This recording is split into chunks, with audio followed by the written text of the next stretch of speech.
as you just mentioned, it is important to hear the voice of young people. So I would hereby like to welcome up on stage Ms. Noura Berrouba, who is a member of the governing board for the European Youth Parliament, to share her views on how young people can contribute to safeguarding democracy. Dear everyone, thank you to International IDEA for inviting me to this global launch of the Global State of Democracy report. I'm really excited about getting my hands on it later and also for the labs this afternoon. So, as Adina just presented, my name is Noura Berrouba and I'm a governing body member of the European Youth Parliament. And we're the largest European platform for non-formal civic and political education of young people. We're active in 40 countries, and since 1987, we work with the mission to empower and inspire young people to become open-minded, tolerant, and active citizens in Europe. So active citizenship is at the core of what we do. And we work hands-on in getting young people involved in public life, interested in their societies, and equipped with the tools to fully participate as citizens of their communities. In the challenging times we live in today, we're very proud to counter non-democratic and populistic tendencies through young people's civic engagement across the continent. In countries like Belarus, Poland, Turkey, Italy, and Sweden, to just name a few. And we have a lot of fun while we do it. In 40 countries, with 4,000 young volunteers, with 600 events making up 1,500 days of activities every year. And I'm personally guided by a quote from the Berlin Wall, and we also have our headquarters in Berlin. And this quote is, "Many small people who in many small places do many small things can alter the face of the world." And we try to equip our participants and citizens throughout the continent to make this change possible. Growing up as the child of a parent that moved continents to experience a democratic and free society, I have learned not to take it for granted. But I also know that the challenges and maintenance of democracy is not a fight reserved for countries with an absence of democratic systems, but also those who have enjoyed the fruits of it for a longer time. Our democracy needs constant revitalization, and this revitalization starts with young people. Being young is not a constant state of being. Eventually, you will grow old and become an adult. Soon for me. But democracy and civic participation must be taught from an early age. If we as a society have a young people that have the rights, knowledge, and tools to engage and shape their societies, we will also eventually have a society with adults that want to engage in their societies. However, if we fail in this mission, we risk the chance of having apathetic adults who don't engage in their societies, and that would be a very dangerous development for democracy. This means that the issue of youth participation, at its core, is a rights, citizenship, and democracy issue. The cornerstone of democracy is participation, and young people all around the world demand participation as a democratic right. Let's have a look at the state of things quickly. Less than 6% of parliamentarians globally are under the age of 35.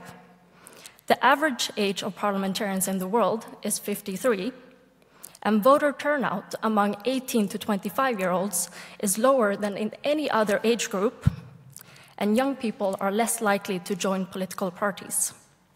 Does this mean that young people are not civic-minded? Quite the contrary.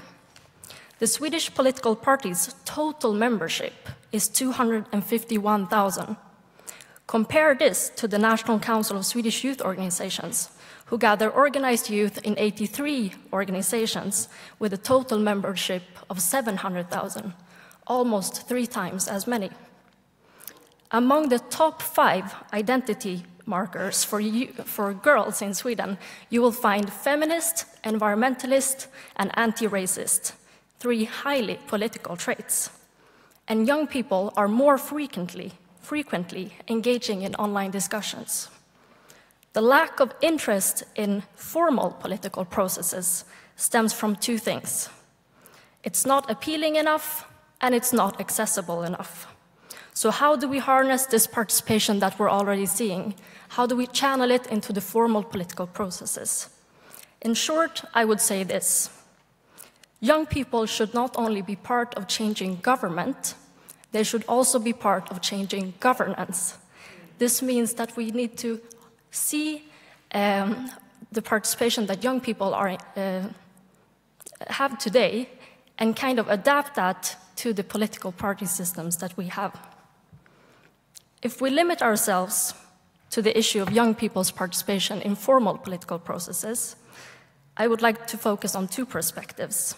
The first one is incentivizing midterm participation, and the second one is the electoral aspect.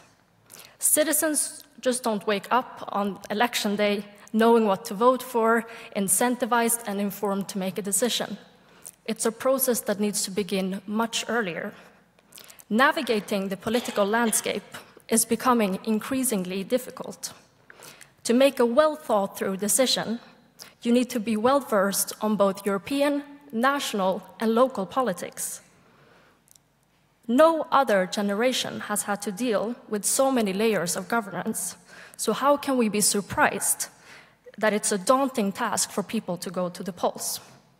We need to educate and inform our young citizens on both European, national, and local issues. The need for civic education is bigger than ever before. This should be at the core of the educational mission. But we also need to support the non-formal educational initiatives that fill this void. In the European Youth Parliament, we educate over 30,000 young Europeans about European issues every year. They get to learn about institutions at the European level, how they function, how they can engage with them, and they learn about the issues that the European Union and the Council of Europe deal with in depth. The second perspective is the electoral one. How do we get young people to the polls? A first step would be to lower the voting age to 16.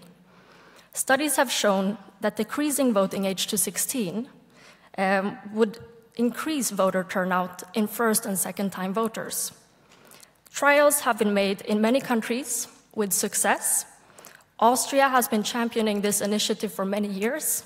Estonia just had their first election with vote at 16 earlier this autumn. And the European Parliament has officially endorsed a voting age for European Parliament elections to be 16. One major shift this would result in is making young people a political target group. If young people compose the electorate, politicians will need to tailor policy to young people's needs. Another aspect is that schools will be able to play a bigger role in incentivizing and informing young people to vote by increased civic education. Democracy is a verb that testifies to action. This is something we need to take with us in our everyday lives. And democracy is not a constant, something that is there forever. It is something we need to develop and adapt to fit with our times. I look forward to exploring the next generation of democracy with you. Thank you.